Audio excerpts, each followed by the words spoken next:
ಇರಬಹುದು, ಮಕ್ಕಳ ವಿದ್ಯಾಭ್ಯಾಸದ ಚಿಂತೆ ಇರಬಹುದು, ಮಕ್ಕಳ ಮದುವೆ ಬಗ್ಗೆ ಚಿಂತೆ ಇರಬಹುದು, ಅಥವಾ ಸಭೆಯಲ್ಲಿ ನಂಬಿದಂತ ವಿಶ್ವಾಸಿಗಳು, ನಂಬಿದಂತ ಸಹೋದರ ಸಹೋದರರು ನಿಮಗೆ ವಿರೋಧವಾಗಿ ನಿಮಗೆ ದುಃಖ ಪಡಿಸಿರಬಹುದು.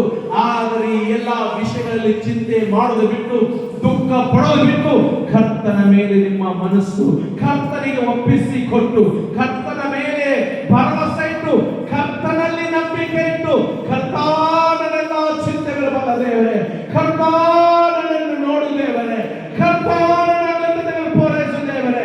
ಕೈಗಳ ತಂದರೆಲ್ಲ ಕೈಗಳ ಮೇಲೆತ್ತಿ ಕಣ್ಣೆಲ್ಲ ಮುಚ್ಚಿಕೊಂಡು ಚಿಕ್ಕವರಿಕೊಂಡು ದೊಡ್ಡದರಿಂದ ಶಬ್ದದಿಂದ ಸ್ವರವೆತ್ತಿ ದೇವರ ಮುಂದೆ, ಅಯ್ಯ ನನ್ನ ತಂದೆ, ಅಯ್ಯ ನನ್ನ ದೇವರೇ, ನನಗೆ ಸಮಯಕ್ಕೆ ತಕ್ಕಂತೆ ಅಪ್ಪ ಪರ್ಫೆಕ್ಟ್ ಟೈಮ್ನಲ್ಲಿ ಕರ್ತನೆ ನನಗೆ ಬಿಡುಗಡೆ ಕೊಡುವ ದೇವರೇ, ನನಗೆ ಸಹಾಯ ಮಾಡುವ ದೇವರೇ.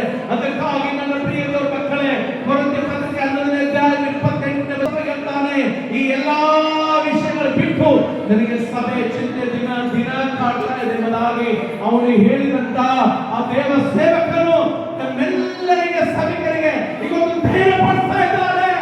ನಿಮ್ಮ ಚಿಂತೆ ಯಾವ ವಿಷಯದಲ್ಲಿ ಚಿಂತೆ ಬಿಟ್ಟು ಬಿಟ್ಟು ದೇವರ ಮೇಲೆ ಭರವಸೆ ಇಡ್ರಿ, ಯೇಸು ದೇವರ ಮೇಲೆ ಭರವಸೆ ಇಡ್ರಿ.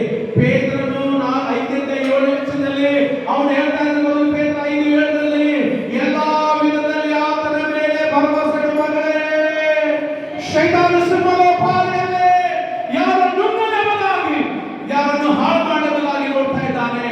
ಎಚ್ಚರವಾಗಲಿ, ಎಚ್ಚರವಾಗಲಿ, ಎಚ್ಚರವಾಗ ಸಭೆ ವಿಶ್ವಾಸಿ, ಎಚ್ಚರವಾಗು. ನಿನಗೆ ಈ ಲೋಕದ ಚಿಂತೆಗಳು, ಈ ದೇಹದ ಚಿಂತೆಗಳು, ಕುಟುಂಬದ ಚಿಂತೆಗಳು ಹಚ್ಚಿ ಕರ್ತನಾದ ಯೇಸು ಕ್ರಿಸ್ತನ ಪ್ರೀತಿಯಿಂದ, ಆತನ ನಂಬಿಕೆಯಿಂದ ಶೈತಾನನನ್ನು ದೂರ ಇಡ್ತಾ ಇದ್ದಾನೆ. ಪ್ರಿಯ ಮಗನೇ, ಹೋಗಬೇಡ. ಯೇಸು ನಿನಗೆ ಕೈ ಬಿಡಲ್ಲ, ಯೇಸು ನಿನಗೆ ತೊರೆದು ಬಿಡಲ್ಲ.